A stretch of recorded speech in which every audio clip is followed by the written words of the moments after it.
The Running Warehouse Ballarat Marathon is back in April next year with a flat and fast course, an amazing atmosphere and heaps of fun. Sign up today at ballaratmarathon.com.au before this very popular event sells out.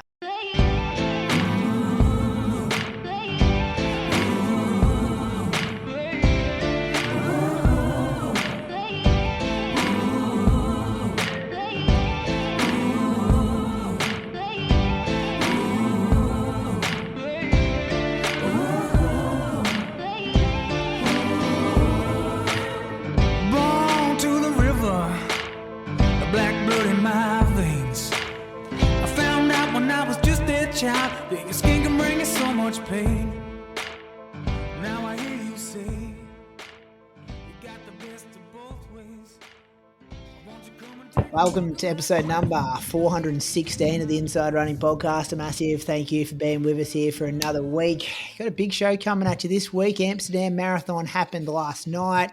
Cape Town Marathon, which is trying to become one of the world marathon majors, was cancelled, so we'll chat about that. New South Wales 10K champs happened. A bit of moose on the loose action here. A few whispers, listener question. Also hoping to get Ed Marks on the line. Bit of a 10-minute catch-up to talk about all things running and, preview his competition in the Burnie 10K, which is going to be happening this weekend. Welcome to my co-host. He's down in Anglesea, has a 100K PB of 9:51. How are you, Julian Spence? I think the course was long that day too, mate. What kind of K pace is that, 9:51? Just under 6 minutes a K. Oh, okay. We could have left that out. That's not that impressive, is it? Mate, it's on the Great Ocean Walk. I'm running through fucking sand dunes. There's like, I think it was 3,000 meters of climbing over that. Okay. Plus, sorry. Wait for it. That includes your stops at aid stations as well. Okay. One part of it goes through a massive like mud pit for about 5K where I just lost both shoes and had to run barefoot for 70K. Is this pre-Strava days as well? Because you've got it in your like all-time PRs. Well, that should be PBs in Australia, but it's then not linked up as like a performance. You can't click on a link. I think I had this white G-Shock, Frogman it was called. Fuck, they were cool. You know those big white Casios? Yep. That's what I was rolling back then. There was I had a GPS, but it would not have lasted the distance back then. So I rolled the Casio and got in under 10 hours, mate. Course record at the time. What year are we talking? This was 2011. Okay, congratulations. Our other co-host is based in Canberra. Just telling us off air, Moose, he's got a rabbit problem at his house. Family of rabbits living under the house, which is what happens when you're rich and you live next to a nature reserve. Yes, that's has been an issue. But how about Moose? How excited and up and about is he about recapping his ultra career? I love that stuff. Mate, I was the next big thing back then. There could be a spin-off podcast for you here, Moose. Ultra runners would be loving it. Do you know the funniest thing is I've gotten into YouTube lately. I'm sort of sick of Netflix and that. And I found a YouTube app on the TV. And the only things I want to watch are like the ultra marathon documentaries. And there's one on there called Unbreakable. And it's the story of the Western States 100 in 2010. There was 3 guys that were just dominating ultra running at the time. Kilian Jornet was like this young up-and-comer Spanish dude who no one knew anything about him in the US. He'd never run in the US before, and he'd come over from Spain to have a crack at Western States. He was like the unknown. Then there's Anton Kripicka, who had a movie come out 1,000 miles under the Colorado sun or something, and it was like this little indie movie, and he ran 1,000 miles in a month. So 1,600 kilometers in a month of training. That's insane, right? Think about it. I was joking about that spin-off podcast, Moose. Yeah, no, I'm just telling you. He's going deep. Unbreakable. And the third was Jeff Rose, this bloke who lives in Alaska and is so autistic. It's crazy. And it's just like, it shows running before any money was in ultra running. Like Kilian was the first guy coming through that Solomon had sort of pegged and gone, you're going to be a star. And he wore these 3-inch white, like, bum-hugging shorts. Like, the girls wouldn't even wear anything that short these days.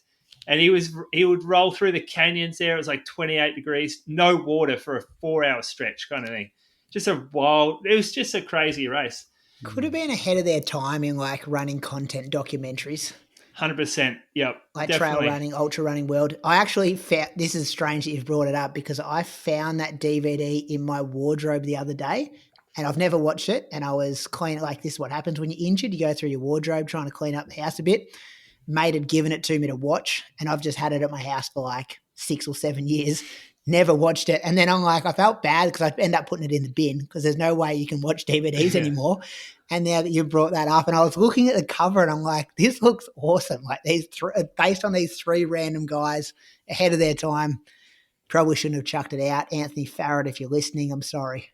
Oh, go and watch it. It's on. It's on YouTube. Okay. They only for like 20, probably 10 years. They only had it like a preview on YouTube. You could watch maybe 5-10 minutes of it. Yeah. And now they've just put the full movie up, and it is worth your time. Trust me. Okay. It'll make you want to. It'll make you want to go run the Western States 100-miler for sure. Yeah.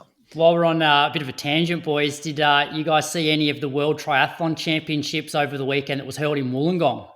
Yeah, a couple of Instagram reels popped up. That Matt local Hauser guy won it. Yeah. Matt Hauser, the Aussie. So he was leading the championship going into the final race, which was on the weekend, and all he had to do, I think, was finish on the podium, but he absolutely smoked him. He's class. It was.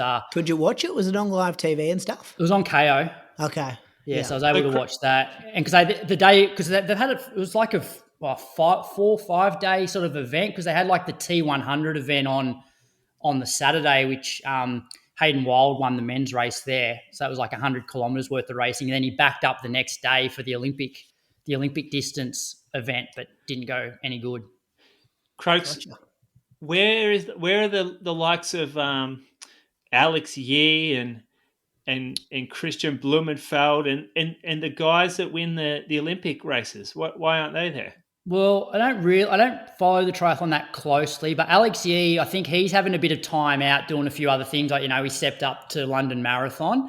Hayden Wilde has been focusing more on I guess they call it middle distance now. So you've got the Ironman triathlons, which are like the 3.8K swim, 180K ride marathon.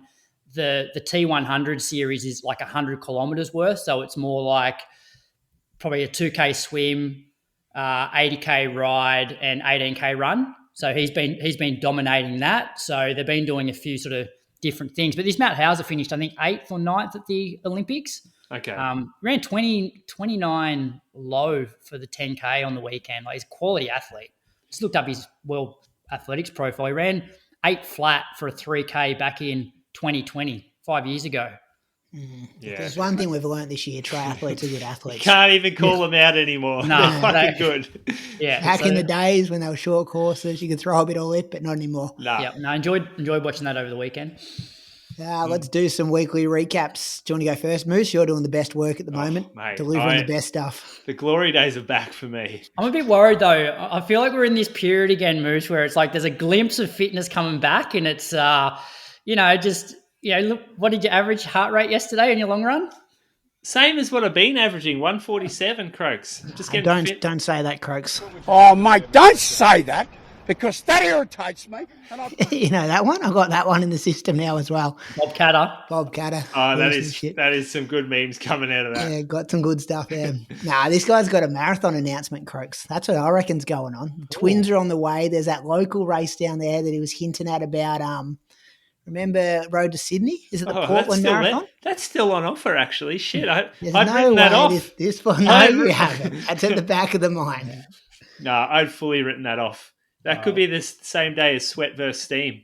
Well, I looked at the entry. Are you really coming to Sweat versus Steam? Is there a chance? I thought Bree put an end to that. Moose can come up solo. We're going to Moema. Bree doesn't have to come. But there's still a chance, yeah. Are you going to sell out? It's looking like we will sell out actually, but I'll have a bib for you. I'll give you a code for a free bib. No, I'll pay my way in, mate. No. Community race up there. It all goes to charity, apparently. Yeah, I had a meeting with the CEO of Echuca Regional Health today, actually. That was fun. She's up and about. She said she was going to walk the 10K. And in my head, I'm going, kind of need you to, when people walk the longer distance, but then they're still on the course for when the shorter distance race starts. I was trying to convince her to do the 5K instead. But yeah, I'll have a bed for you up here. Oh, will ya? Yeah. Kick Zachary out.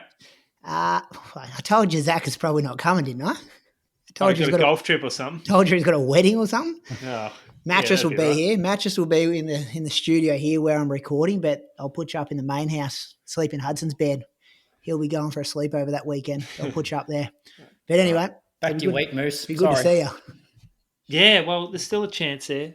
Still a chance. So let me just work this out. I ran just creeping it up 10K on Monday. Just been driving home. This place is called Freshwater Creek, and it's dirt roads, farming areas, pretty boring stuff. Like you get a loop this long 10K, and it's up, left, finish. So you need a good podcast for these ones. Then I run the next day. I had a meeting in the morning, so I got out a bit later and ran 14K. Just out and back, this road heads down to Ali's house. Funnily enough, she had run probably just a bit earlier, I reckon, and she'd run like the same distance from her house, and we would have pretty much met in the same spot, which would have been random because I didn't see anyone else out here. Except I did see a fish in the middle of the road, like this massive big fish. I don't know what it was because its head was missing, just sitting there randomly in the middle of the road.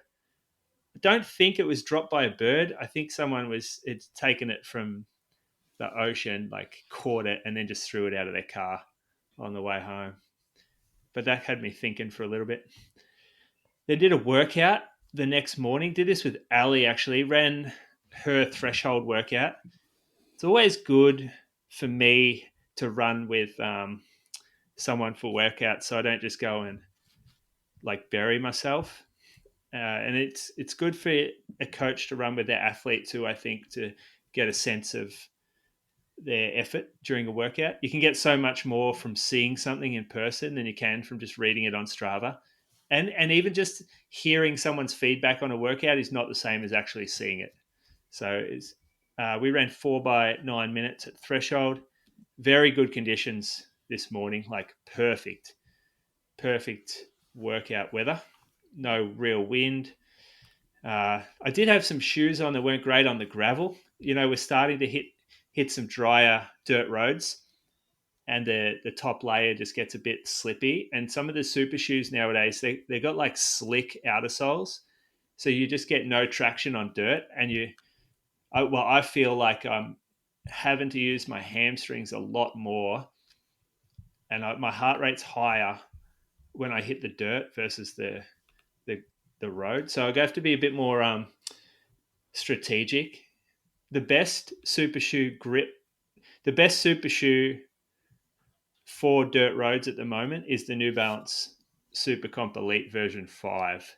That has like a tackier outer sole. And I saw one particular Instagram account, I can't remember what it's called, but they had like this ramp test where they put all the shoes on a ramp and just lifted it and until it slid, and then they did a wet ramp and they did the same thing, and the best performer was the New Balance shoe. So I think I'm going to get one of those for my dirt road workouts. What did you have on?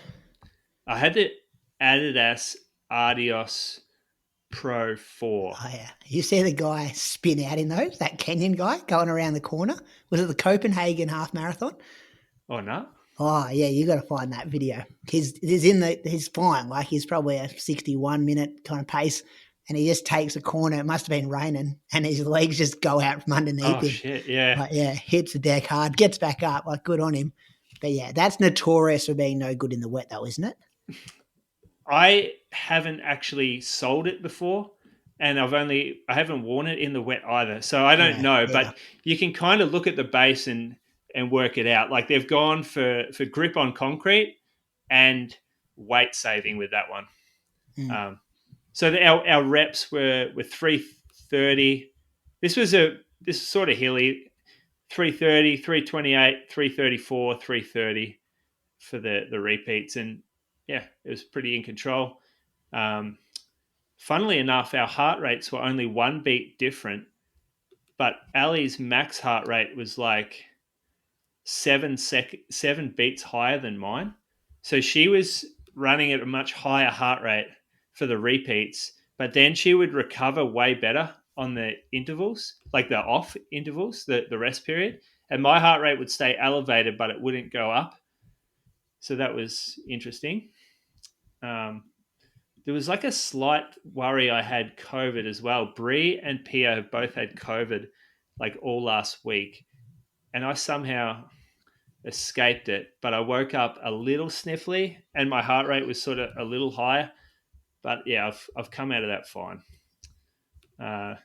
Next day, just ran 10K. Then I did a workout on Friday, and this was average. I did it out the front of my house. I had a meeting fairly early, so I didn't have really time to drive anywhere. I did the Moose Fartlek, which I only decided to do like when I was getting my race shoes on. I went through my watch just to see what workouts I had stored in, and I thought, Moose Fartlek, 30 minutes. It's exactly what I wanted. I wanted some like 10K sort of effort, and then I wanted some faster effort. For those unaware, 5 sets of 3 minutes steady, 1 minute jog, 1 minute solid, 1 minute jog. So it's 30 minutes continuous. You've got 15 minutes at a steady pace, and you've got 5 minutes at solid pace. So I'm just having trouble with my internet, so I can't pull up the splits. But because this was a hilly workout, like where I live, it's not flat. The paces are all over the shop. The goal for me was to kind of complete it with a solid back half of the workout, and it was solid. Like it felt harder towards the end. I got lucky with like the last 3 minute rep was all downhill, so it looked after me there. And not a good overall pace compared to other times I've done these 3:36s total. What was the best you did, Brady? You had a good one once, I reckon. Oh, yeah. Is this the one where we've had this chat before when I had to pay for Klaus's free Patreon? Oh, yeah. Was this that? He won I reckon it was a different session. Was that Monofartlek or something? I reckon it was something like Monofartlek, yeah. Yeah. I think it was this. I thought it was Moose Fartlek, to be honest. We've had this chat before. Yeah. Someone will know. Gina will know. Gina's benefiting from that. He ran like 3:03s or something for it, I reckon. Archie back in the day, like COVID time, he used to rip this session. Like I'd be with him into that last minute and he'd run a 400-meter rep in that last minute. Yeah. Like just, yeah. We hit some good stuff back in the day. But you got to it's when you can kind of hit, I don't know, 340, 350 pace, which that's not what you're meant to do in the workout for the offs. Well, you can do it multiple ways. That's when you get the time. Yeah, you can do it multiple ways. If you want it more aerobic, you can slow it down and do a faster float.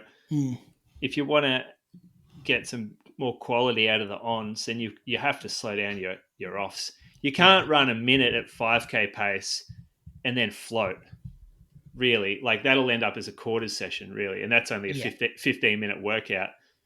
Unless it's the last rep. Yeah, then you can get after it. And you pretty much do a 2-minute rep. I got the bloody last rep. I thought it was uphill. Yeah, 10 meters uphill. So that was a bit shit.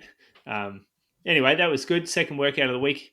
I reckon Strava must be down as we're recording because mine's going super slow, but everything else on my internet's fine. Yeah. Is yours Croaks as well? Yeah. I had one thing that said Strava's currently unavailable, but then it's loaded again. Yeah. The rabbits haven't got to yours up there yet. No, all good. Just 10K the next day. Ran that with Ali. Pretty cruisy. And then got out the group on Sunday. Met at the chocolate factory. Went on this loop that was through the Otway National Park. Some of the names of these tracks. Shiny Eye, Harrison's North, Ridgeview track. What else was there? All of it. There's pretty cool trails through. They're not trails. I try to stay off the single track. These are like fire roads. Still pretty tough running. Like it's hilly in there, but it's also sandy and there's no flat stuff. It's not like running around, Yarra Flats or something and calling it trails. It's proper uneven surfaces, a lot of tree roots, potholes, sandy spots, tight pinches. Yeah, so that was 30K in the end. Good group. A couple of younger boys coming out now from Geelong, making the drive down, starting to kick off this group. We've got a good Darren Lynch coaching a group in Geelong there, and they're starting to fire. And you remember Darren Lynch? You boys know him. No, I know the name. I don't know him personally. I think he was a 337 guy. When 337 was like fast. Well, I think the qualifier was 337 and he ran 337.01 or something back in maybe maybe it was Melbourne Com Games. No, sorry, it was earlier than that. It might have been around Sydney time. Yeah. Okay, so no races on the schedule? Yeah, so we got it this weekend, Surf Coast Track Club. We got a 3K. Just out. We got a handy. Coach and I are both shaking our heads. Here we go. Get in spikes. You've just got going again. No spikes. Let's do some damage. Can one of the listeners just go back a few weeks? Probably, I don't know if it was either before the Japanese trip to Japan or after it, but it was like I'm a long way away from racing. I need to basically like take a big step back and build back up. Keep going. 3 weeks later. Keep going back to January and play the bit where I said I need to be racing more. I missed racing. I got to get around it more often. So that's where I'm going back to. And this is fun stuff. This is handicap. This is like 10 of us out there, just punch a 3K in heavy shoes and do a threshold after it. Then head to the running company Geelong. We're going straight from the track to the running company. We got the Nike first batch of Nike Vomero Plus and Vomero Premium wear test shoes. So you can put your foot in a brand new Vomero Premium and bounce around Geelong on Saturday morning before anyone else has had a crack at it. So that's going to be fun. 7:30 at the store, get a free coffee, give away 2 shoes. Yep, excited for that. Are they? I thought they were for sale or not. Well, they are for sale, but like this is their wear test is new. So no one's like before the wear test goes to other places. Yeah, gotcha. You go to some joints and there's like been a wear test going for 12 months. Those shoes are fucking cooked and they're stinky. You got someone's stinky feet in there. They don't wash them. Those shoes are manky as. Sam Hopper just carries them around airports, doesn't he? Just to the next one. Sam Hopper sits in the back of that van and sniffs them and gets very excited by that. He's going all right, Sam Hopper. Ever since he left Croaks as a coach, he's been running pretty well. Yeah, he just needed to. You needed to give him more of a leash, Croaks. He's fast and looser with Sam Hopper. I'll keep my mouth shut. So 107K, Croaks, just for you. Good week. 130 next week, mate. 130. I got my eye on some records. 130. What are you going to run for 3K? I was thinking 9:10 would be good. Yeah, I don't know. I mean, it wouldn't be good, but it would be good for me right now. What are you going to wear? Alpha Fly 4? I mean, Vaporfly 4? No, he said on here he said heavy shoes, but on race day it won't be heavy shoes. I reckon the Vaporfly 4 would be the best shoe for track work. Yeah, I was thinking about that Puma Faster R3.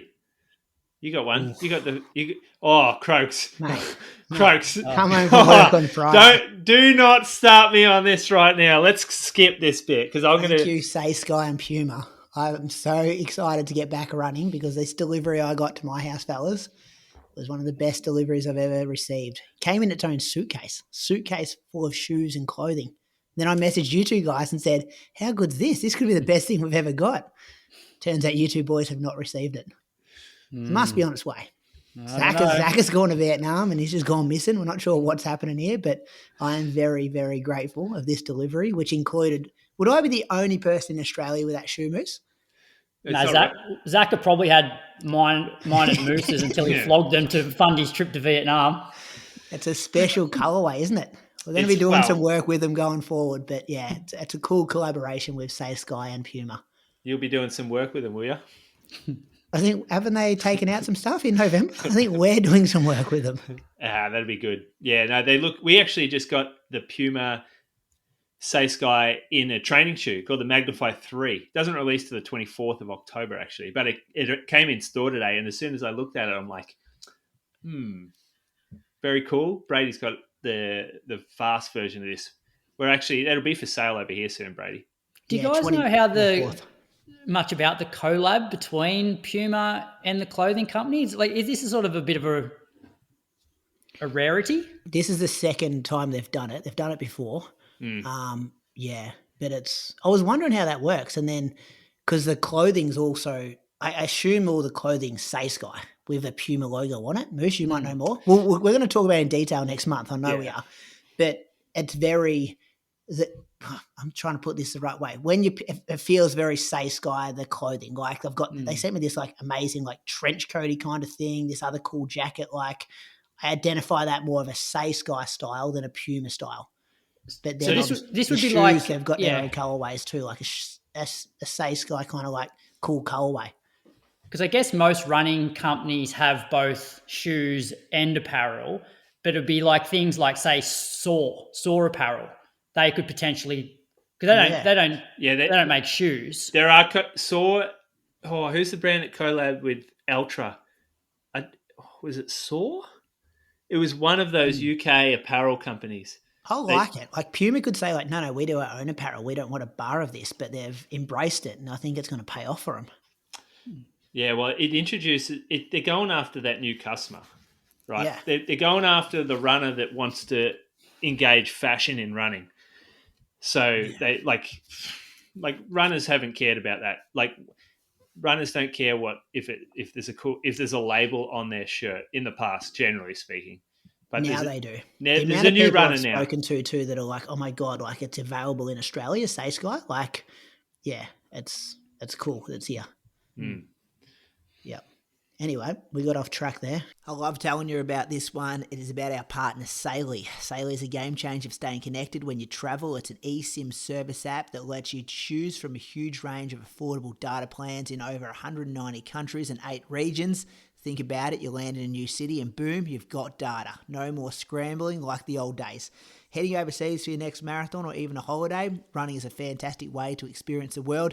But here's a question for you. How often has travel planning been a hassle? Especially staying connected once you land. I know I've been there, desperately searching for Wi-Fi, getting stung by crazy roaming charges, or wasting time hunting down a local SIM card. Enter the world of eSIM, and Cicely has you covered. I used this just a couple of months ago in Paris, and it was so simple, so easy. Had me connected the second I hit the ground. You firstly download the app, you have it once, and then it's set. No more swapping SIMs for every country. Plus, the plans are super affordable when it's crucial when you're saving up for those race entry fees and flights. And those of you planning a multi-country trip, like that European marathon tour, Cicely offers global and regional plans too. Imagine this, you're in a new city, you're using Cicely to load up your Strava heat map, you need to find the best post-race coffee, and more importantly, stay connected to upload your latest Strava file. Cicely also helps you avoid scams and even has security features to protect your privacy while you're browsing. It's compatible with both iOS and Android, and their support team is there for you 24/7 if you need them. Here's the deal that we've got with Cicely. We've teamed up with them, and Inside Running podcast listeners have an exclusive 15% off discount on their Cicely data plans. You just need to use the code INSIDERUNNING, that's all caps, INSIDERUNNING, at checkout. To get started, download the Cicely app and visit cicely.com or check out the link in our bio on our social media platforms. So when you're traveling next, ditch the roaming headaches and give Cicely a try. You won't regret it. Croaks, I'm getting a bit worried about you, Croaks. I'm seeing like a lack of progression. Yeah, that's a fair way to put it. So I've been doing a fair bit of training. Like in terms of hours of training last week, I did nearly 12 and a half hours. 1 hour of that was gym. So 11 and a half hours of cardio. But not a lot of running. With the running, yeah, like the more minutes of running creeping in doesn't seem to be happening. So I'll get to that. So Monday, I just ran like 7.5K, like 441s. And then Tuesday, jumped on the bike, did a session. So that took an hour 40 all up. It was just like a heap of 4-minute reps, 90 seconds recovery, and then like a pretty solid 15 minutes at the end of that.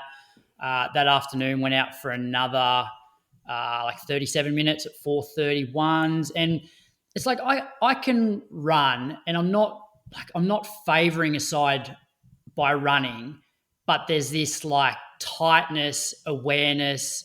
And then when I finish the run, there's this like tenderness on the bone. And it's like, yes, I can run, but I reckon if I was to run 3 or 4 or 5 days in a row, that tenderness along that shin would just get worse and worse and worse.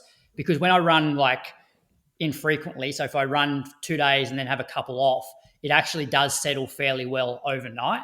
And so it's just to the point where I just wouldn't be confident that I could actually go back and train properly. But I am this week going to look at going and trying getting in touch with so Jimmy Barker, who I have seen. He knows Craig Purdom pretty well, and like Craig Purdom is like the guru of like Achilles and calves. He was the head of physical therapies at the AIS for 35 years, from like 1982 to 2017. He's done like a heap of research stuff. So, and he's Canberra based. So I'd like to go and see him if I can. I know that Leanne has been to see him as well about her like, you know, hamstring stuff as well. So I just feel like I need to go and see somebody who, I don't know, who's very highly credentialed, because scans come back that it's completely fine, but it's not fine.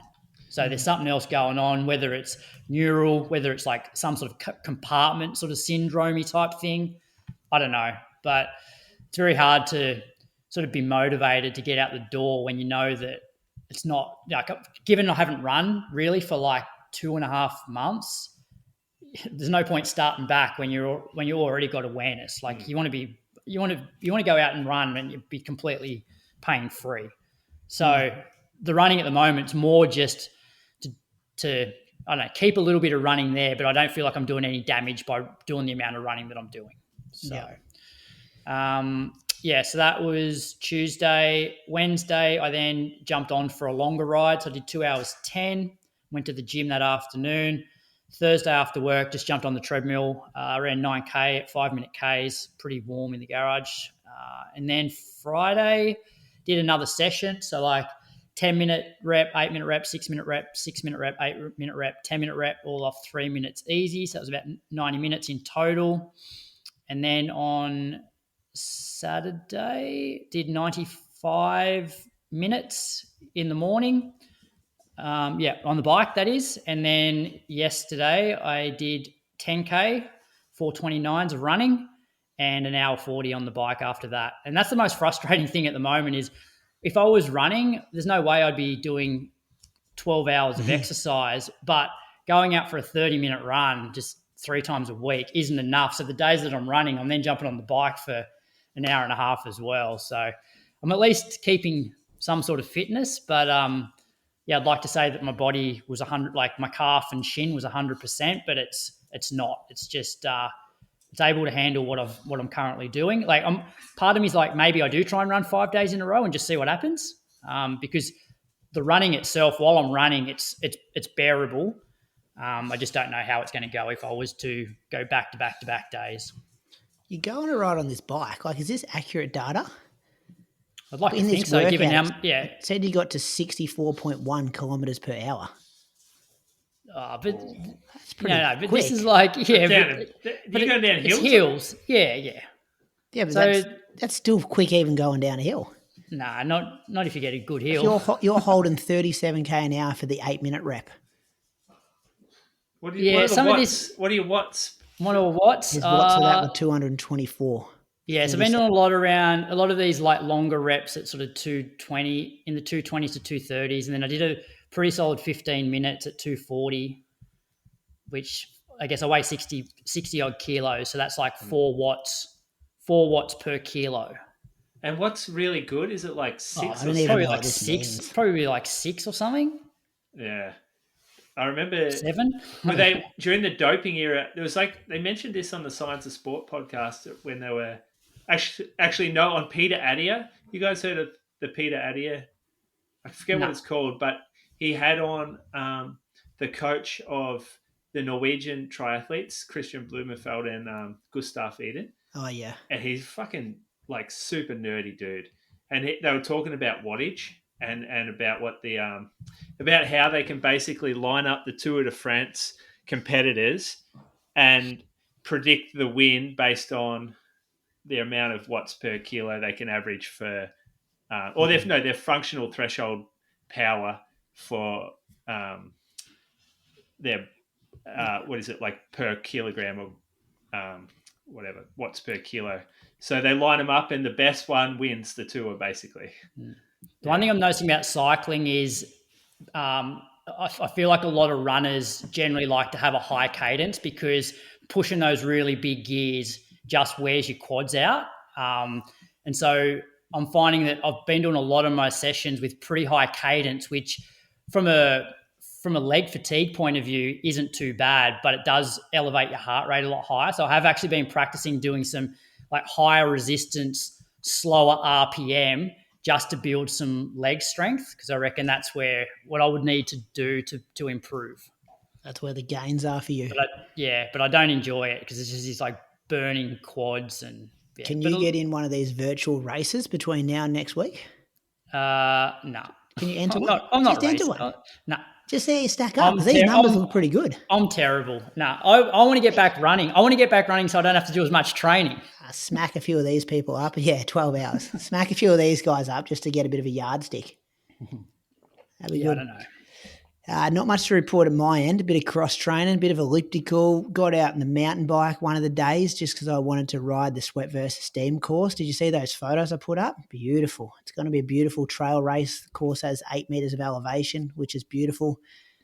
Took Carly's bike out. Didn't quite get to 65k an hour, Croaks, but I got to 49.2k an hour, which is pretty good on a mountain bike. What sort of bike is it? Mountain bike? It's a No, is it Live? Is that the version of is it Giant? Is Giant and Live the same thing, but that's the girl version? Yeah. Why do we need girl and boys bikes? Why can't we just have like gender neutral bikes? Like I was a bit embarrassed for starters, and I'm like, don't be embarrassed. Shouldn't matter what kind of bike you're riding. You go and stand next to Carly. See any differences? Yeah, but I just put the seat up a bit higher. You think the only difference between men and women is height? You don't think there's any anatomical differences? No, but there's that top bar that goes on an angle instead of boys' bikes go straight. And I'm like, why does that matter? Got a few tangents tonight, haven't we? Tell me, Moose. For mountain bikes like this, maybe road bikes are designed differently, but I had no embarrassment riding that bike. I got on the rowing machine. A couple of boys a couple of Bendigo boys in a bit of a group chat. We've been trying to break 4 minutes for 1 kilometre on the rowing machine. Next time you're at the gym, boys, try to do that. It's bloody hard. I got 350. I got 350. First time I did, I got 4:17. I thought that was going all right. And then Kramers went out and broke 4 minutes. Like he did what Faith Kipchumba couldn't. He ran, I think he went 3:58 or something. Then I got 3:53. And now one of the other guys is down to like 3:35 or something. There. I was like going to vomit after I did 3:53. It's hard work. And then you wouldn't believe this, but I'm not even running at the moment, but my heart rate monitor got run over, which I wasn't happy about. I accidentally left it on the roof of my car when I drove to the gym. And then I heard it come off my roof of my car, looked over to the passenger seat about 500 meters later, obviously didn't realize that was my heart rate monitor falling off the roof of the car, realized it was the heart rate monitor, did a U-turn, went back, found it on the road, pulled over to the left-hand side of the road so I could get out of the car. It was on the right-hand side of the road. There was a ute coming down that side of the road, and I just watched it run straight over my heart rate monitor, fully the glass on the sensor, fully smashed that, stuffed up all the the fabric, the cotton, the band and stuff. So I was like, how's my luck? I'm not even running, and I've copped a heart rate monitor getting run over. So I've been borrowing Carly's. I'll have to buy a new one off you when I get paid this week, Moose. Wednesday, expect a purchase to come through. But yeah, sounds good. Nearly been, and then I did 60 minutes on the elliptical yesterday. Watched the new documentary, that Starting Five, the NBA one on Netflix, where they follow like different people throughout their season. Who they got? Who are they following? KD, which is good. Yeah. James Harden. Who else is there? Celtics, the really smart guy. What's his name? Jaylen Brown. Shit, who are the other two? I can't even remember the other two. That shows how well it sunk in. It was only like yesterday.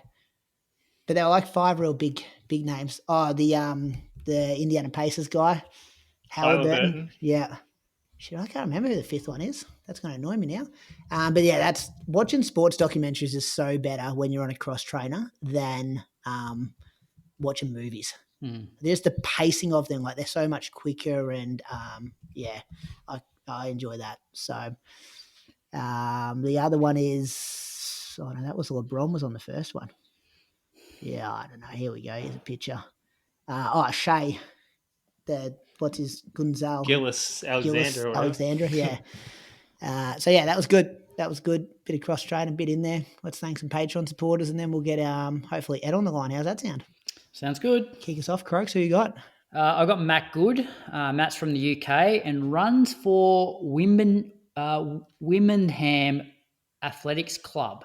And according to his Power of 10 profile, his PB is at 18:49 from the 2024 Wroxham 5K. I wonder if that's close to Wrexham.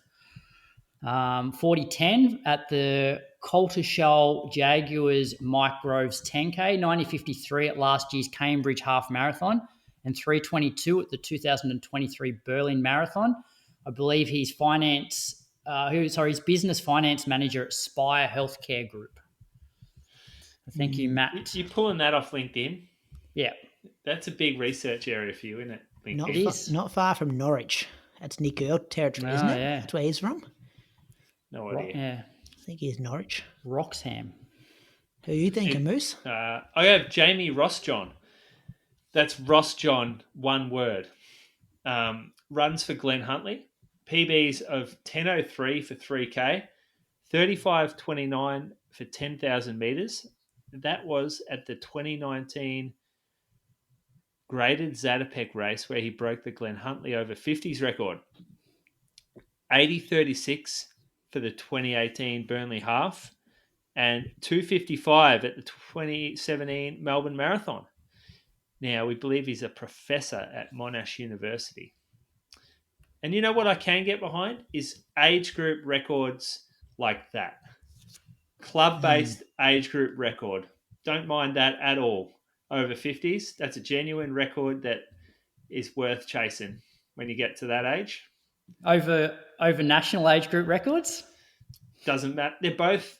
I mean, a national age group record is going to be out of the picture for the majority of people.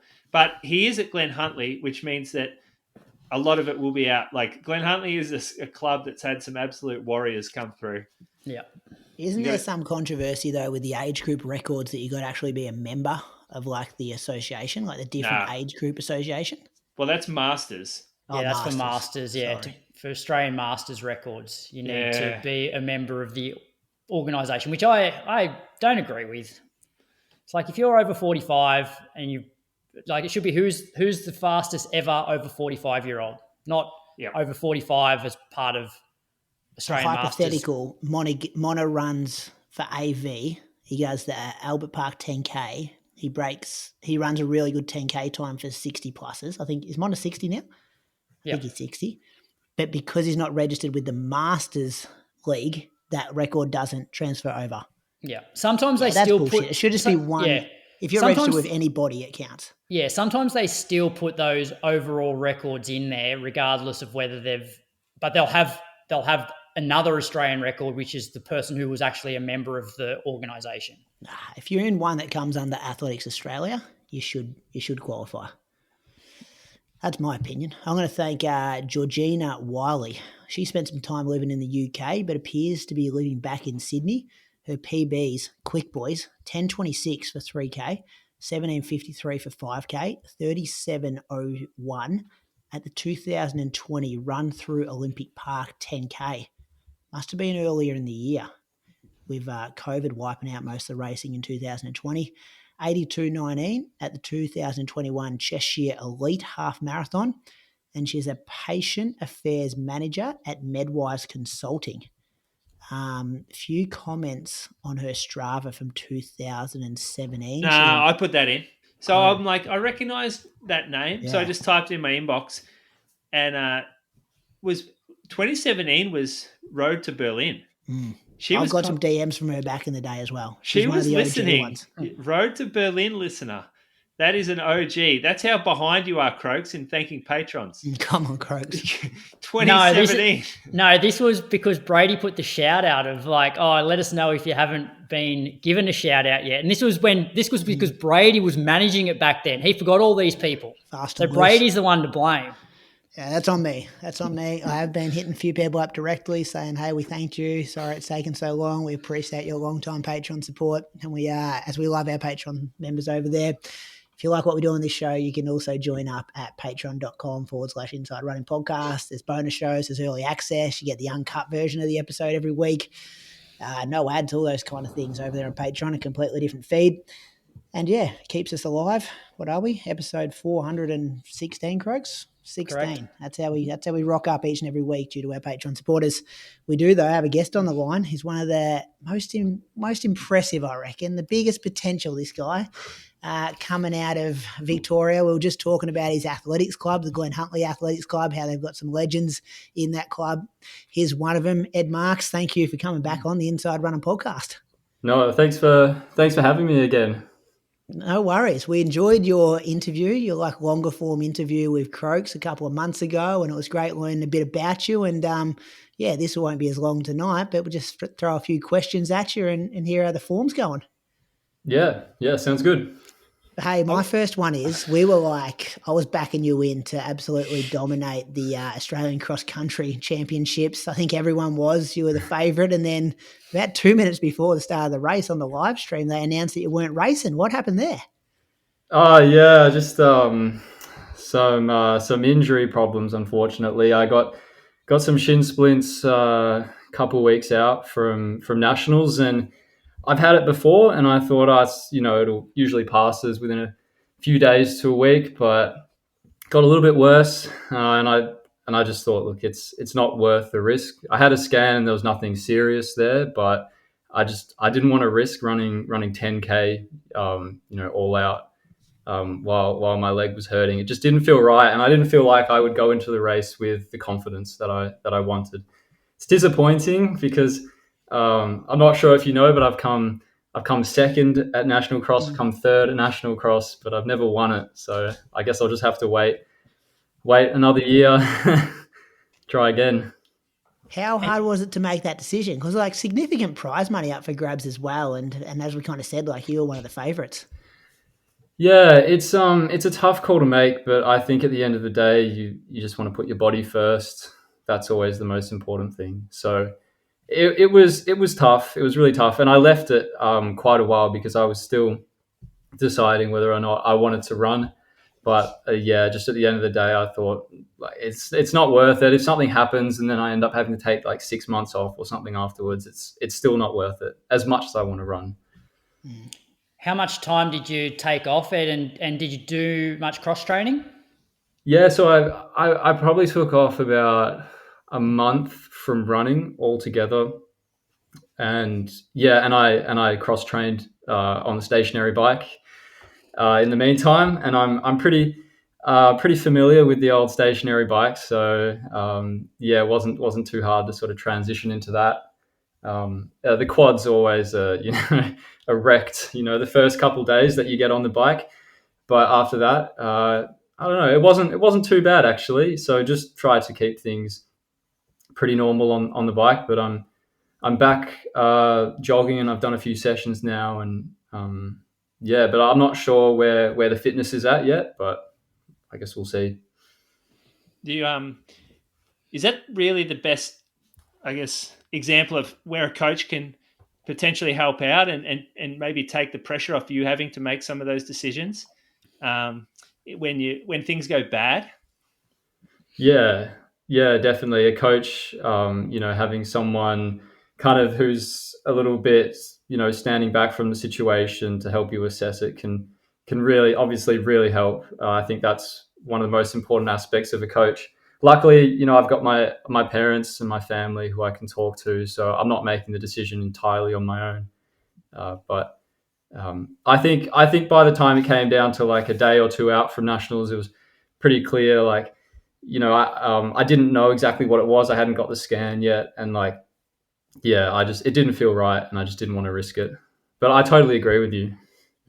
Well, the Ballarat course environment was so flat that you weren't there.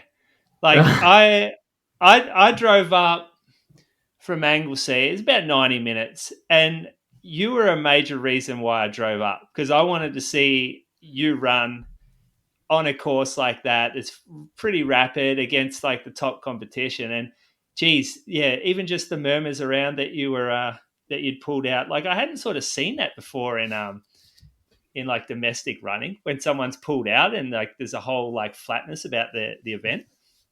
Really? Wow. I'm sorry. I'm sorry that I couldn't have been there. Well, you I'm sorry gave that you someone drove. else a chance to win. You let them in.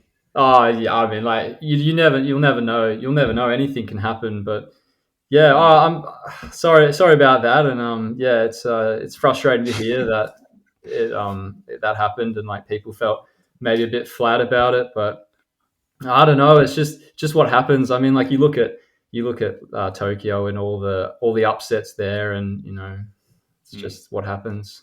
It's more I just reckon it's more just good trying for to the provide brand news. an You know, example of you gotta like tease them. well, how prolific it is within the running scene. That's like what I wasn't like having a crack at you for No, calling no. out, wasting my drive, but that maybe he doesn't quite understand like how many people were out there to see him run. Really? Wow. Well, I mean, that's very. Oh, that's an honor to know that. Like, it's amazing to know that people are out there, to watch me race. Honestly, like I don't really think of myself in that way, but it's really good to hear that that people are showing up and interested in what I'm doing.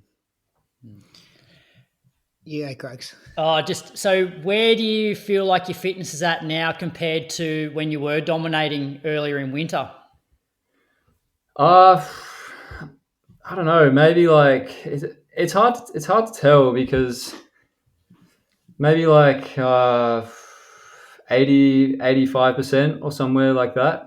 I've done a few sessions where I felt pretty good, but the problem is once you take some time off running and like your muscles, at least for me, they get deconditioned pretty quickly. So whereas before I could do sessions and pull up pretty well, like now when I do a session that is near to the level that I was at before, like I'm just so sore the next day, and I've got to take it easy and like my muscles and the calves and everything like that. So I just feel like it's a bit of a longer process to get back. But yeah, I'm glad I didn't have to take off too much time because, of course, like the longer you take off, the more careful you have to be coming back. I reckon you at 85% fitness will be very, very competitive on the weekend. Oh, well, thank you. I'm looking forward to it. I haven't run Burnie before, so looking forward. You go, Moose. There'll be a strategy that you'll use, like given that you're not at 100%. What will be the play, do you think? Oh, I don't know if I should be revealing my strategies on here, but no, that's fine. I think. Well, I can't imagine that I'm going to just like go out solo and try and run by myself, out the front or anything like that. I think more of a conservative approach to this race. So yeah, nothing too drastic. Who worries you the most in this field? Like we've got Stewie as the headliner, yourself, Adam Goddard just come off a really good 10K at the Melbourne Marathon Festival where I think he won by close to a minute. Logan Janetsky, Andre Waring, Matt Buckles in there as well. Have you circled a couple of names to look out for? Wow, I honestly haven't looked at the field yet. There you go. There it is. That's the first time hearing it. Wow. Stewie. Well, Stewie, he ran the sub 28 in Launceston not too long ago. 27:58 is his seed time, and you're 28:11 second. Yeah. So yeah, I mean he's very fast over the 10K. Yeah, I guess. But I heard other names like Matt Buckle. Yeah, amazing as well. Like he was second to me at the 10K at Lakeside. Adam Goddard and the rest. Looks like a strong field. Where's Where's Sam Clifford? I'm not sure what Sam's doing. I did Playing, see playing AFL, he was trying trying for out for the the VFL team. Tassie Devils AFL team the other day. But yeah, I'm not sure where he is. Wow. He'll be listening to this on one of his jogs on a Wednesday or Thursday. He'll be able to write in and tell us though. Yeah. Because I've seen his name there before. I would have thought he'd be racing it, but no, it looks like a great field. Excited. Yeah, that's it. Hey, we often talk training on this show. What were your were you doing 2 workouts a week or 3 workouts? What were they for last week? 3 workouts. So it's Monday, Tuesday, more of a sort of threshold based stuff. But because I've got this, I haven't had too much time to sort of prepare for this race. So kind of some threshold work with a bit of higher intensity stuff at the end, just like very short, just to kind of stimulate that system. And then on Saturday, I was at the track, just did some like 2K, 1K repeats. That's a bit more of a bit of a higher intensity than the threshold, but just trying to stimulate some more of the kind of racing intensities and faster paces because didn't have as much time to sort of prepare for this. What kind of splits we talking? 2K, 1K? Oh, I mean, like 250s for the 2K, and then the 1K's around 245. So getting pretty quick for me. But it's pretty good for 85%. Off what recovery Ed? Sorry, how long recovery? Oh, like a couple minutes, like 2 minutes or something like that. Yeah. Solo? It was solo. It was. Is your dad still like having a bit to do with it? You still bouncing a few ideas off him? Does he come out and watch? Oh yeah, no, I think he was he was busy. He was actually going to come along, but he was like doing some stuff around the house. Can't remember. It's like doing some like house some like maintenance or something, and he got a bit distracted.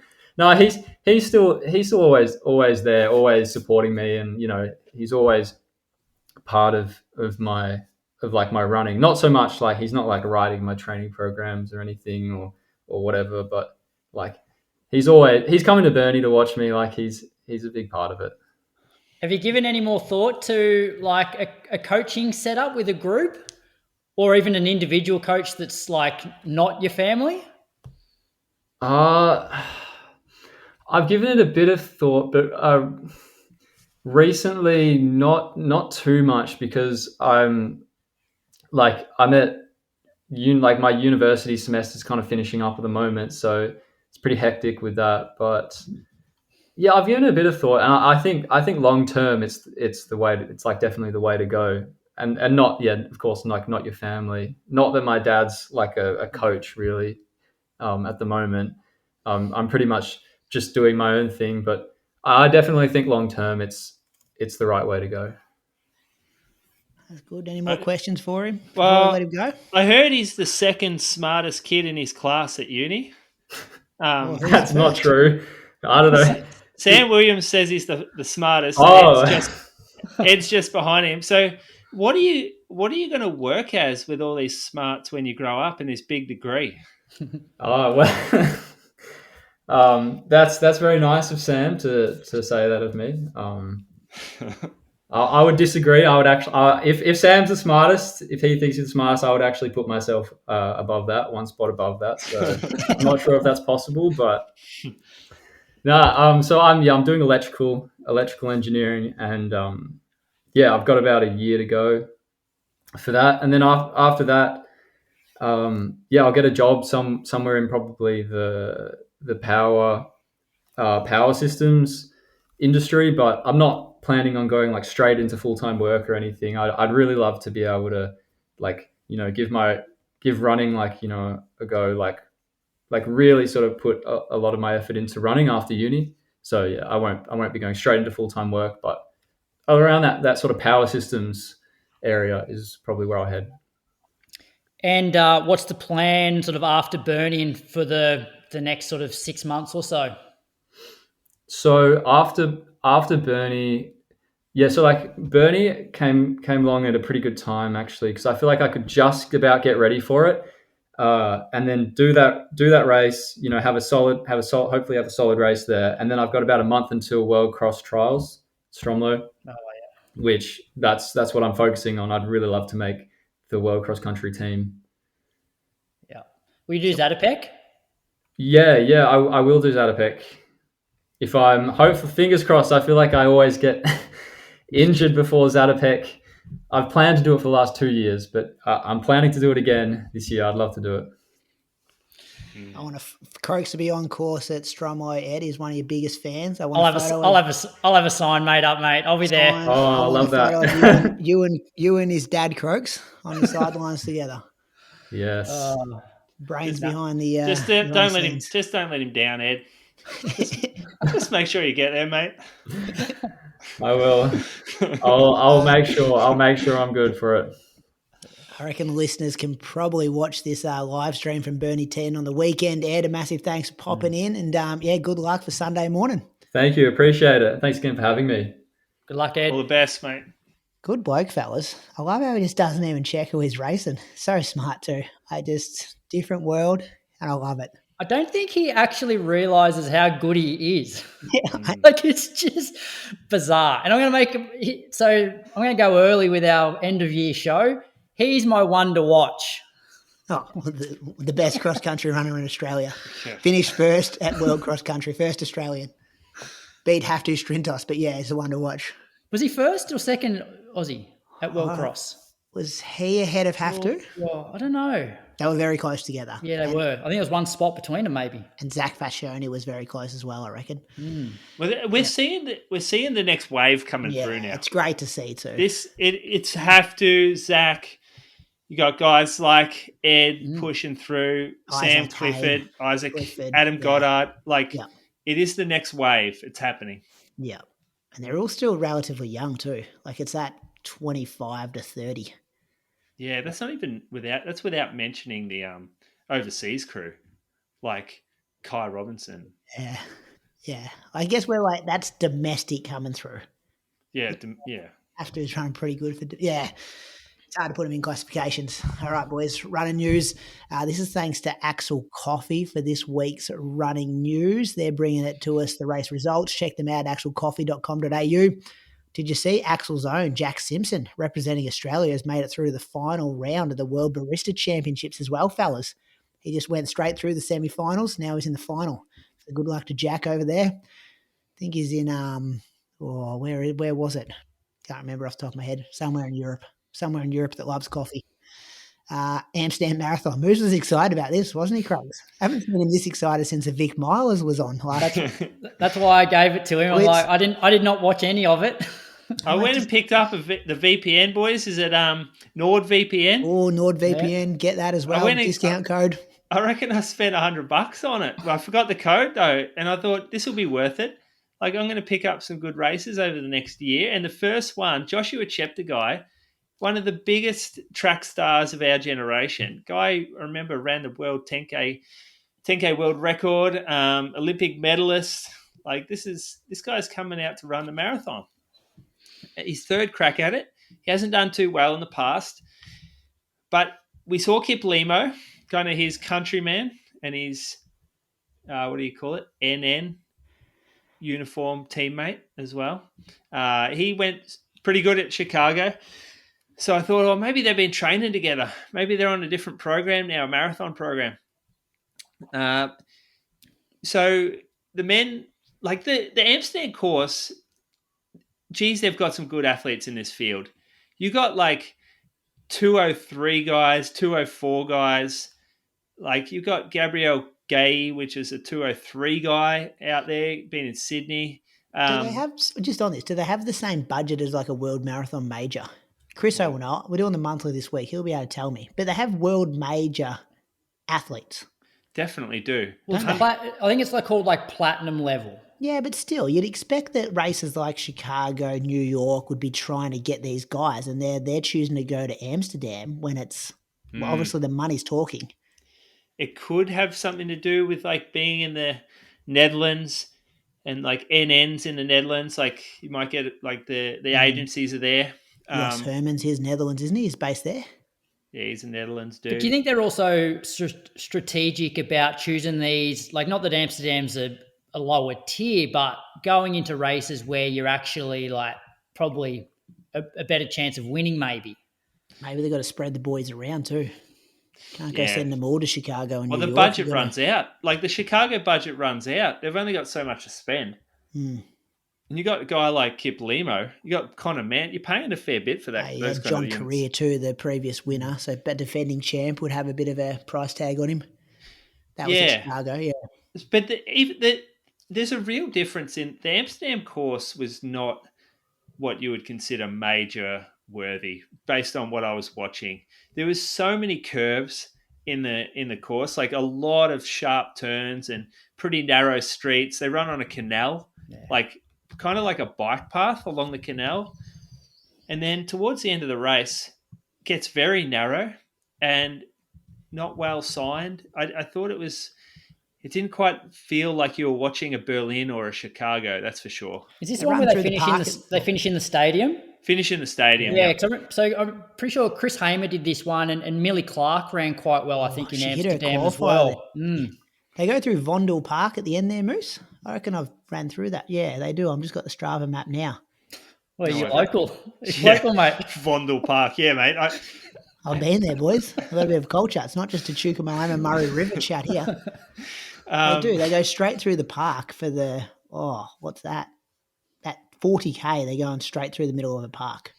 Yeah, well, there's a bit of a blue in the women's race. So at the 40, I reckon it was more like the 41K mark, they come up to a 90-degree turn, and there's like a traffic island in the middle of that turn that was fenced off, and the lead car goes to the outside lane, and the athletes follow, and then some athletes take the inside lane and then go, oh shit, I've gone the wrong way here. And then they stop and then they try to get back and they run straight into the fence. And this is at the 41K mark, and it's a race of two women at this point. The lady that was in front, she just followed the car around the outside lane, was fine. But the lady who went inside and then decided, oh no, this is the wrong way, pulled back. She lost her race right there. So I thought, oh, this is a terrible look for a race of this standard with girls running 2:17. You can't even have a clear path to the finish of the race. That was real amateur hour, I thought. But the men's race was fast. They ran Geoffrey Kipchumba. He ran 2:03:30, and he was doing it easy, fellas. Like from about the 20K mark, he looked like a pacer. He was on the front like that. He didn't have his name on the bib, for one, so that made me think he was a pacer. Two, he was on the front of the pack, pushing, looking around as if he's like, are we getting the pace right here? Why is it feeling so easy? Why is no one going with me? And then the other people dropped out, the pacers, and I thought, oh, this bloke's going to 35K. Like, this pacer is pushing him through. And then all of a sudden, they said his name, and they're like, I'm like, oh, shit, he's not pacing. And he's just absolutely destroyed him. So he's run 62:14, 61:16 second half. A 61:16 back half. Like, that is flying. And this isn't a course like Berlin. Like, maybe, I know they had good conditions, but there were a lot of curves out there. And he was by himself from probably 33K onwards. Cheptegei was one of the first to fall off the pack. He ended up coming fifth in 2:04:52, which is still a good run. 2:04, but not like the whole like he had his own camera out there. There was expectations on him to run very fast, like win this race pretty easily, I think. So we saw again the example of someone not really living up to their expectations based on your track pedigree coming up to the marathon and not really nailing it like it was expected. Are you writing him off? You reckon he'll never run a good one? I am. He's had enough times now, hasn't he? That's his third crack. Never run a good one. He's just ran 2:04. But yeah. He's his third crack, but he feels a little like Bikili. Like, I reckon Bikili, like Cheptegei's probably got one in him where he just absolutely nails one and then he fails a lot of others. And I was saying fail again, but he's come 5th in not a major. This is a guy that was unbeatable on the track. 5K, 10K world record holder. Yeah, I mean... It must be hard for him to change his mindset where he was just like almost unbeatable in those other events, whereas now it's like, I'm finishing 4th, 5th. Like, yeah. They still have the mentality. It's the same with Kipchoge and Bekele at this, like in the packs. They are the first athlete behind the pacer, and they are right on their heels, and they are the dominant athlete in the pack until they're not. And all the others that are around, like the 203 guys, are just sort of floating around him.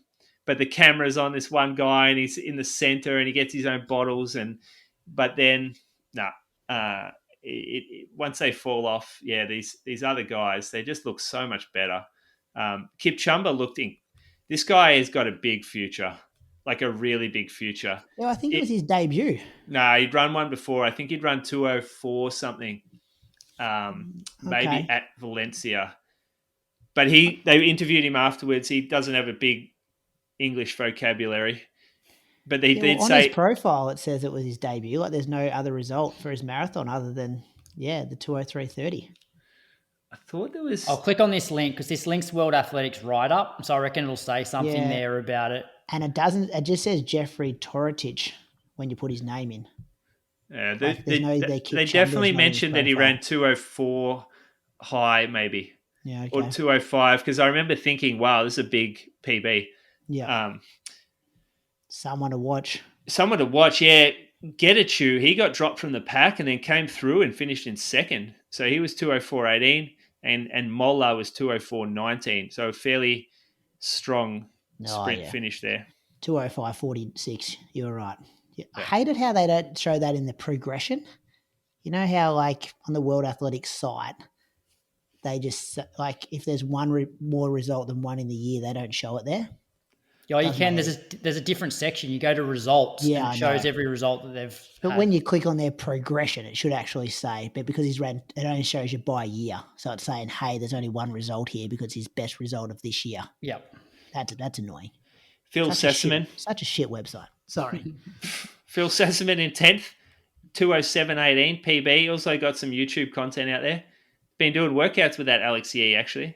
I heard the YouTube stuff's good too. His it's dog good. does a few Ks too, doesn't it? Yeah, I don't know about the dogs. You know, he's got training partners that refuse to run with him because they fucking get under the training partner's legs. Yeah. And they just don't show up. Like Emil Caress won't run with him because of his dogs. Like, don't the dogs literally do like 180 Ks a week with him? Yeah. These dogs are fit, but that's... Imagine having a dog so annoying that your training partners don't show up. This is your dog, isn't it? Nah, my dog's fucking great, mate. As long as you're not another dog. In the ladies, two on ladies, 1 and 2. Aynalem Desta ran 2:17.37, and that's a negative split as well, 69.10 to 68.27. Beat Bertukan Welde, 2:17.56. And in third place was Makides Shameless, 2:19.56. One thing about this, the coverage, they had front pack bike, chase pack. When I say bike, cameras. Front pack bike, chase pack bike. They had lead female bike, chase female. They had lead national, which was... the lead Netherlands guy. They had chase national, male and female. So they were able to cut to like all these different mini races within a race. That was really interesting, and they did a very good job of it too, not missing the moves. Like they had the finish. Like anytime something got important, they would show the right race. So some of those other races out there need to watch that because they nailed it. Yeah, standards lifted. If you're looking for a brilliant running experience next year, then the Running Warehouse Ballarat Marathon is the event for you. Whether you're a 2 hour and 20 minute marathoner or a 6 hour runner, we invite you to come and try the flat and fast courses. There's just 98 metres of elevation for the full marathon and 49 metres of elevation for the half marathon. The long races start and finish out the front of the historic Ballarat Town Hall, situated on the best preserved Gold Rush era streetscapes in the world. With the event perfectly placed in autumn, you get to train through the summer rather than slog it out during the cold winter months. Each of the courses has been certified to World Athletic Standards, meaning you can run a qualifying time for one of the world majors, including Sydney, by taking in the beautiful streets of Ballarat. This year, the Running Warehouse Ballarat Marathon is also a qualifying event for the 2027 World Marathon Majors Age Group Championships. And they have a team of 50 pacers who will help you achieve your goal time. On top of all that, the elite men's and women's mile races are on again and being recognised by Athletics Australia as the National Road Mile Championships. Thousands of people have already signed up for the event. If you're one of them, thank you. If you're thinking about it, now is the time to do so. Head to ballaratmarathon.com.au today. The Ballarat Marathon is proudly supported by Running Warehouse Australia, Federation University, the City of Ballarat, and Visit Victoria. New South Wales 10,000 metre champs. What track were these at, Croaks? I was at the Crest, Bankstown. Oh, yeah. Ed Goddard got the win 30.19. Stefan Music was second in 31.05. Drew Fryer was third in 31.10.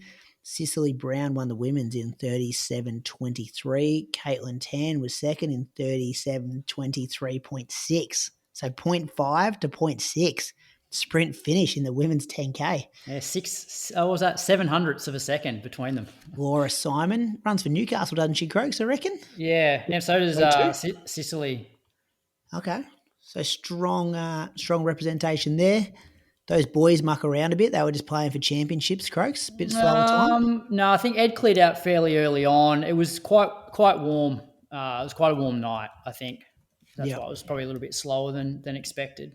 How many they have in the men's race? Do you know? I'm just opening the link. 20, maybe mid to high 20s. Okay. Good. That's all I've got to report on. A few pacemakers here. A few people dropped out. Sam Jones pacing, Alex Shaw, a couple of our good friends up there. Yeah, so Sam and Alex, they helped Jack Maxwell out. So Jack finished fourth. Just off the podium. Yeah. What did he run? What did Jack run? Just all the same names up there. 31.15 or 31.16. Pretty good. Yeah. Yep. 6 finishes in the women's. That's not great. We talk about the difference in states all the time, Moose. Cape Town Marathon. Hey, just on that though, pretty early in the year for state championships in track when it's like October 20. Don't mind it though. You're coming off your base, your longer work. Yeah, but don't you want to rest? Like, yeah, true. I don't know. It's very early. Potentially, temperature's better though in October than it is if you have to wait till December, Jan. Yeah, but look at them. They're running 31 minutes for men. That doesn't seem to make any difference. Yeah. Cape Town, Croaks. Yeah, so a fair few messages going around today. So Cape Town Marathon, so they're basically, a year or two behind where Sydney Marathon were in trying to become a world marathon major. Their race was cancelled hours before, and I'll just read what was in one of the papers here. The route is unsafe as the wind is constantly gusting in Woodstock and the infrastructure at the start and finish venue has been compromised. It's unsafe for runners and pedestrians in the whole area, and that's why the race has had to be cancelled. It was a collective decision made by the whole team in the Joint Operations Committee. There was about 24,000 runners who were due to start the race at 6:15 a.m, and many were already at the venue or on their way into the city when the cancellation was announced. The decision to cancel was made at 4:45 a.m, and communications to all runners went out at 5 a.m. in the form of direct WhatsApp messages to all participants and dedicated running club captains, as well as statements on social media platforms and statements sent to local radio stations, event media partners and key stakeholders. So I don't know what this does for them in terms of their candidacy because, Cape Town's known to be a pretty fickle place with the weather, the wind. I know you can't control the wind, but be a lot of pissed off runners, I'd imagine. Mate, you can't control the wind, but you can control the construction work that you do and the structures that you're building to withstand wind. And from all accounts, yes, it was windy, but it wasn't extraordinarily windy. Wasn't a cyclone. No, and so it wasn't the wind that made things dangerous. It was the destruction at the event, which was clearly not constructed to standard for this type of wind, which is regular in the area at this time of year. Like it's the wind. It's known as one of the windy cities, right? And they've it was their infrastructure that was sort of compromised. That's why the race was cancelled. It wasn't because wind is dangerous on the course. So you don't think it'll be a world marathon major, Moose? No, I do, because I think it's too political for this to. I think the wheels are in motion, mate. I got a feeling that this won't have much effect on it, to be perfectly honest. And I think the next edition is in May, so it's earlier than 12 months away. And I read somewhere that the major sponsor of the event is basically funding everybody's entry for next year. So anybody who's... Oh, really? Yeah, that's the least they can do. Give everybody who was entered a free entry at least.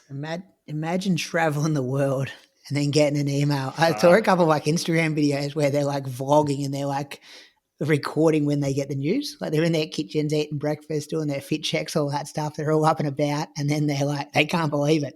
Like they think they're 2 hours off running a marathon. Those poor people. That's it. Again, another sort of example of what it feels like amateur hour. Yes, maybe the decision was correct to cancel the race. That's fine. I'm not having a crack at that.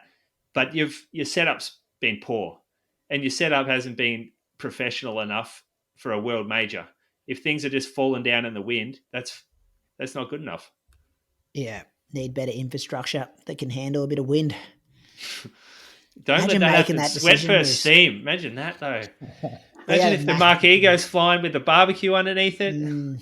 We had a massive storm roll through here like Thursday morning, thunder, lightning, the rain, and I just said to Carly, I'm like, this is my worst nightmare, this happening on race morning.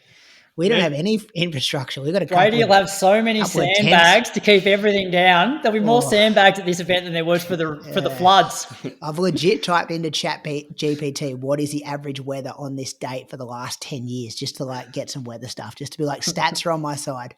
But it must be. Imagine making that call as a race director. Yeah. 25,000 people. I was just thinking, do you reckon they went to bed the night before, or do you reckon they just stayed up all night?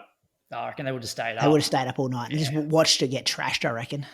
Oh, like the setup. Yeah. I mean, that seems so crazy that they haven't been able to like put together an event village that handles wind. But then I wonder if the organising committee then have a go at the contracted people who were meant to set that up. But you want to put on the right contractors in the first place, Crooks. Yeah, but the contractors still have sort of an obligation to do their job properly. Yeah, it gets messy. And the bigger it gets, the more contractors and stuff you have. More cogs in the wheel. Yep. Thanks to Axel Coffee for this week's running news. Check them out, axelcoffee.com.au. A couple of whispers for you here, fellas. Bronte Oates off to Nike, I'm hearing. Keep a watch on that. We tested the waters on that, but tested the waters on someone pretty close to her. didn't confirm, didn't deny. Just straight backed it, but I'm getting from very good sources that she'll be a Nike athlete moving forward. Act surprised when you see the post. Melbourne Marathon course also changing, I'm hearing, Moose. Maybe going to 2 days, but also a course change. One of your training partners was in my DMs telling me about that. Didn't we do this last week? Keep a watch on that. No, we just said it's going over 2 days. But the course, course change as well. Potentially as well. Yeah, one of your telling me that. Also another one. We spoke about Georgia Gregic last week. She was second in the half marathon. She was between Izzy and Sinead. A few whispers on her. Moved to Melbourne, a Kiwi athlete. Like she's quick. Like these are her PBs: 15:03, 69:13, 31:57, 8:52 for 3K. Moving to Melbourne, so you're going to be seeing a lot more of her. Recently got engaged to a Brisbane guy. That was Brandon. And going to be basing herself in Melbourne. So just keep a watch on her. She might be dominating our summer season. And then the final one is a bit of a Brady on the loose. Can we just let kids be kids, you reckon, fellas? 2 things I've seen in the last 24 hours. One of them, what was this? I think it was like 12-year-old kids on bicarb before they're doing their little athletic races. Come on. We don't need that. We don't need kids like junior kids on bicarb. Running's a simple sport. Just let Doesn't feel right. Just let the kids run. The other Doesn't one feel right at come all. up in my feed. My algorithm's absolutely cooked, but it was an 11-year-old running 50K for charity for that Ned Brockman's Uncomfortable Challenges or whatever he's doing at the moment, like encouraging other people to do crazy stuff. 11 is so young. I teach grade 6, so it's like 12, 11 and 12, maybe a few 13-year-olds if they're a bit older, a bit started school late. And I'm just like, I cannot imagine any of those kids running 50 kilometers and how mentally and physically challenging that would be for them. And I know the local paper's going to give you a write-up and you get a bit of kudos and things like that, but I don't think that's safe. And I don't think kids should be running that far. Kids shouldn't be running ultra-distance events. We've seen it happen in Australia before where we've seen teenagers get into ultra running, especially female teenagers, and just end up destroyed, basically. It's just not good for a developing body to go through that level of trauma, I don't think. Yeah, I love that, you want to raise money for charity and that's amazing. But, yeah, I think there's other ways. And as adults, we should be discouraging that to happen. Well, just on that, I might move into my moose on the list because I have seen a few things lately about some parents complaining about like the cost of having to send their kids to like a school sports nationals on one side of the country, and then there's AA nationals somewhere else, and then there's cross country nationals somewhere else, and there's like events everywhere, and I can't afford to send them here, but we can't miss out on it. You can miss out on it. Kids do not need to run every single competition that's put on the calendar. If they miss a year of not going to nationals, nothing happens. There are no ill effects on that. They might be disappointed that they don't get there, but nothing changes in the scheme of things. If anything, it probably means they'll have a greater chance of success later on. That's what we're finding out more and more about junior sport, is that those that specialize early end up less successful and reaching lower heights than those that play a variety of sports, whether it's team sports or other individual sports. So, yeah, can we just back off a little bit on that regard? It's not cheap, is it? Like those levies, they've gone up. Had some people writing in about those for cross country. Did you understand the point of what? It's not about. I did. I'm not worrying about the price of it. I'm just saying that you don't have to go to all of it. Don't send your kid around the country 10 times a year to race in events just because you feel like if they don't race, they're going to go backwards. They're not. But this often comes back to them wanting, whether the kid wants the success or whether the parents want success. They want like those accolades. And at the end of the day, junior running is just not important. Like the most important thing is that they're enjoying what they're doing, and you can enjoy what you're doing without having to travel around the country to do it. Yeah. Save that until you're older. There's still just because they enjoy running a lot doesn't mean that they can run 50K or they should run 50K. Like you've still got to have a degree of safety, or of discretion as your parent to go, it's not good for you to run 50K. I was talking about the competitions around the country. Yeah. Same sort of principle though. Like, you know what? We're not going to do 10 events in the next month. Like maybe that's not good for your development. Like how about this week we go surfing or we do something else. Go to skate park. Yeah, go rip a few bongs like Brady said. It's good for you. I've never said that.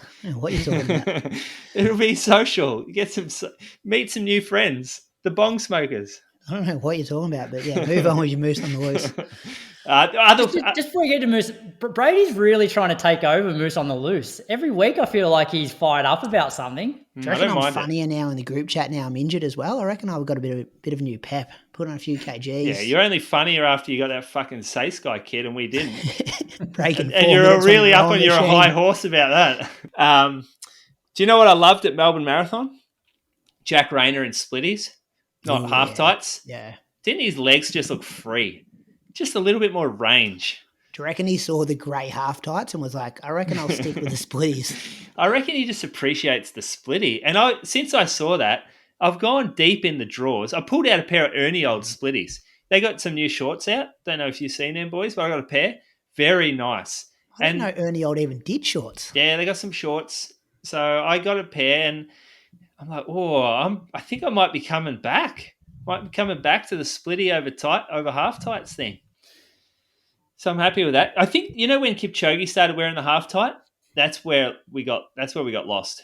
We lost our way around there, and everyone started wanting to be Kipchoge, and we'd wear tights instead of shorts.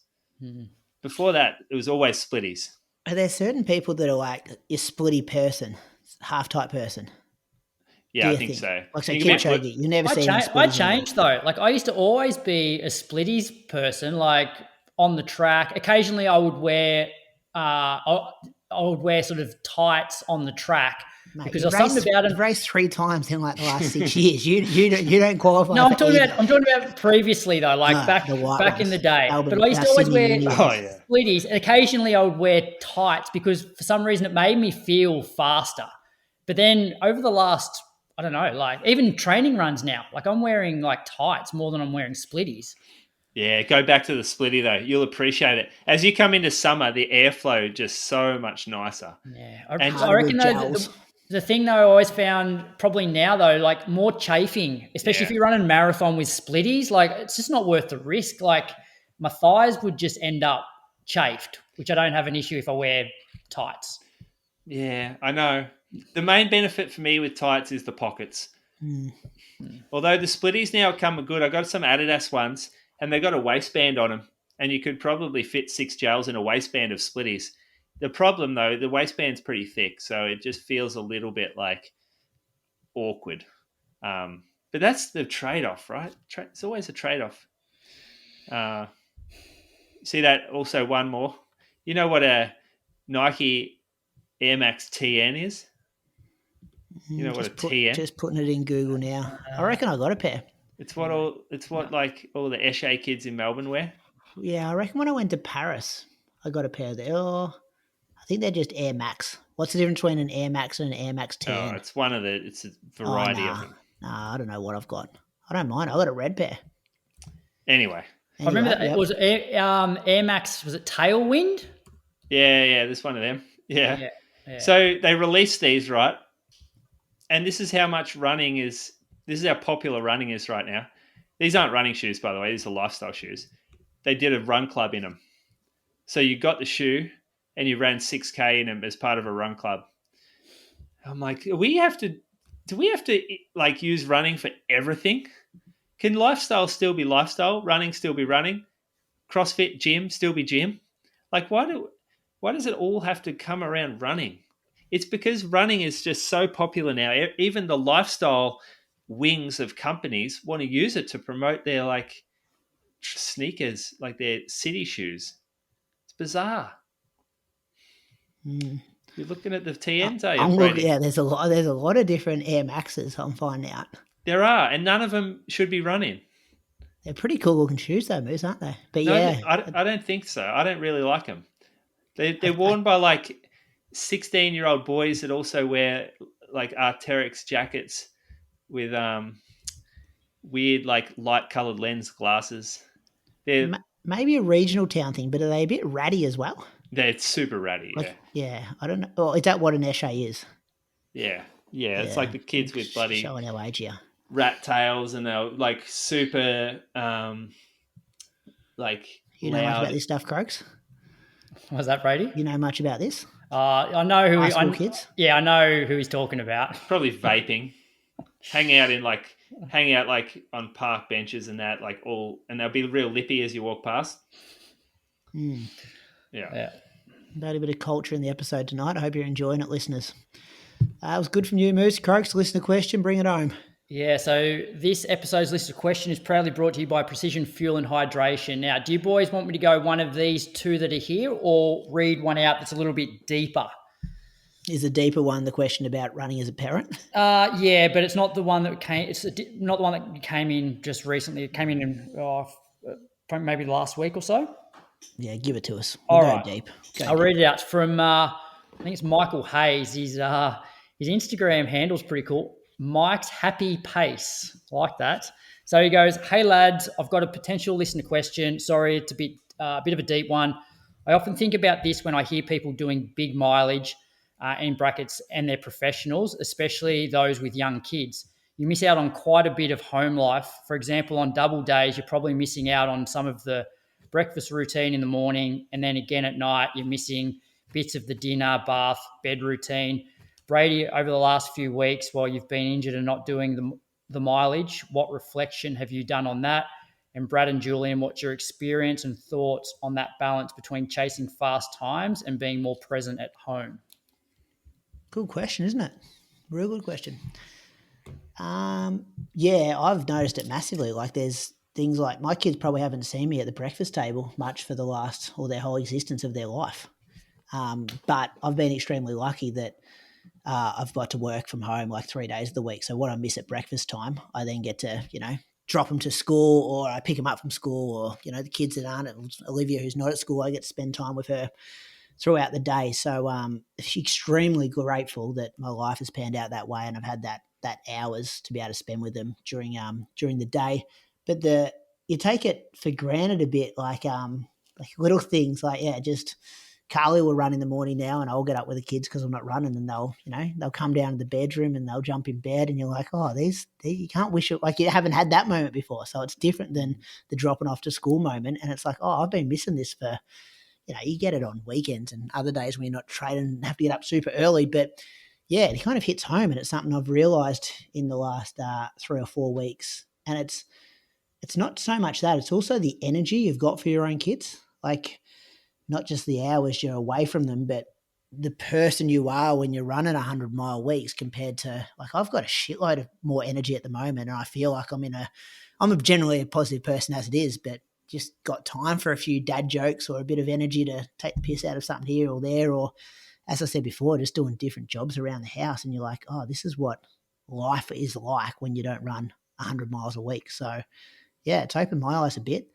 But I'm also at that stage where I'm like nearly 4 weeks in, and that itch is starting to come back. Like I'm looking at the treadmill in the gym being like, oh, like we're getting close. And it's like, I was talking to Toby about this yesterday, like the next 4 weeks I think will be harder than the previous 4 weeks because I'll have to try and transition. I'll be between healing and rebuilding, whereas at the moment I'm having fun just healing. So yeah, it opens your eyes to it, and they grow up so quick. Like my kid's 6. Like if people like listening to the podcast, like I've recapped when he was born. Like where the hell you guys are the same? You're about to have twins. Like yeah, it's crazy. Yeah. I also think running makes you a better parent as well. Like but what breaks your heart is when they're like I'll see Hudson at school on yard duty, and he'll be like, Dad, like, can you please not go for a run after school because I want to play hide and seek? And I'm like, don't worry, mate, I've got 2 stress reactions. Like I'm coming straight home. Like to think that he thinks I've potentially neglected him to go exercise and not be at home. That hurts when you hear stuff like that. Oh, I don't think he thinks that. Kids don't think that you. No, they don't think that, but that's what goes into my mind. They're like, oh my God, the kid thinks I'm leaving him to just go running all the time. Yeah. It's good. It's important to reflect as well. Good listener question, Michael. I guess my 2 cents. Well, firstly, like massive shout out to our partners. Like, if it wasn't for Viv, there's no way I could do double sessions. So like, and I often thought to myself, if I was like a single parent and I didn't have like a support network, like I didn't have my parents living close by who I could drop my kids off to, it would be basically impossible. So like hats off to people like that, because there's no way I could train really well if I was a single parent. Michael was sort of talking about, I suppose, all of the negatives about us running so much and not being there for certain times. But I would like to think that at some point it's really important for kids to see that their parents are like passionate about something and, trying to improve themselves and, work hard at something. So, I feel like that's a good life lesson for the kids that they can see. Yeah. And also you are going to be a much better person around them if you are going out and getting the dopamine hit that you require. And we're going out running. I'd say it wasn't too long ago when the father would commonly be out at the pub or the skate park. Yeah, yeah, and would disappear for reasons that were probably quite unhealthy. So to get out for an hour run is where you're clearing your own head and you're getting back a better person. That should only be looked at positively. Yeah. I think for me, it's not so much about missing time with Pia, but it's about if I'm out there, it means that Bree isn't. And that means sometimes often I'll feel guilty that she hasn't had a break from parenting, which I mean, non-parents probably go, oh, you want a break from your kid? That's weird. But you fucking need a break from your kids. Jesus. Then you come back a better version of yourself. Yeah. And it's tiring. There's only so many times you can play some stupid game they want to play. The reality is that you get tired and bored of it and you're around your kid a lot. So it's good to have breaks. And I remember my old man would go and work he'd leave at 7, he'd get back at 5:30 and then he wasn't doing anything for himself. And then on weekends, he might want to go out for a surf, but then he'd have to take me to fucking footy or cricket. And I look back and go, oh, it would have been so nice for him to have more surfing time. Knock off early, go for a surf. And yeah, because I reckon it's a pretty tough life if you're only doing something for yourself on one day a week for an hour or two only. Yeah. And I'm in the same boat as you, Brady. I do spend a fair bit of time at home. So even this afternoon, I worked today, got home, but from 3:45, I obviously didn't go out for a run today, but from 3:45 till 6 o'clock, in the pool with the kids. So hanging out there. And I suppose I've been lucky enough as the kids get older, I can go out for a run and Lily can come with me and she can go out on her bike. And so I get to spend some time with her doing that. Yeah. Yep. Carly's getting her hair done tomorrow, fellas. It says in the calendar, 10:30 to 1. So I'll be looking after our 2-year-old, 3-year-old. Well, you're not working tomorrow, mate. Well, that's the thing. Trying to work, but it'll just be a supportive husband with her. What do you mean trying to work? You don't go to... Mate, I've got this note back here, list of jobs I've got to do for this fun run. I'm working through this stuff. I guess he gets paid fairly well for that, Crux. Oh, yeah. Yeah. Charity event. Charity event. Race director's on a very healthy salary. Well, I've got to get some poor hospital. The hospital's going all right. Don't worry about that. I'll get a photo out the front with a big novelty check to prove that the money's going to the hospital. I did flag that with them today. I'm like, do we still do novelty checks? How's that going to work when we hand over the cash? They're like, yeah, we'll do one of those. I think they've got a couple on standby. They just put the just white it out and go again. That was the list of questions. Thanks to Precision Fuel and Hydration. Visit precisionhydration.com and use the code IR-Spring2025 for 15% off your first order. What's coming up? Burnie 10. Spoke about this. Give us a pick, fellas. Who you got? Ed, Stewie, Goddard, Janetsky, Waring. I'm going to go my boy, Ed, even though he's at 85%.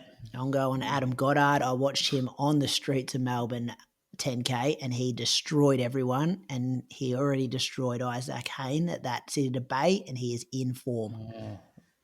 I got Stewie. Stewie. I've still got him. I remember watching him. I was there that day. He ran under 28, and I've said still my memory of Stewie at Burnie. So let's go with that.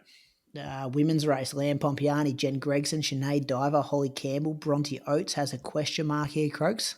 Ruby Smith. She was meant to run. Meant to run Melbourne and pulled out. So I'm assuming she's okay for this one. Okay, who you got there? I got Leanne. Yeah, I think Leanne. I got her. Yeah. Yeah, her race. She going right up there, Croaks. We've got to get her on the. There. I'd have to go Leanne, Bronte, Sinead podium. There we go. Holly Campbell's pretty swift. Mm-hmm. I only see her when she's running well too, I reckon. She doesn't race often, but when she does, it's good. Yeah, she always races well.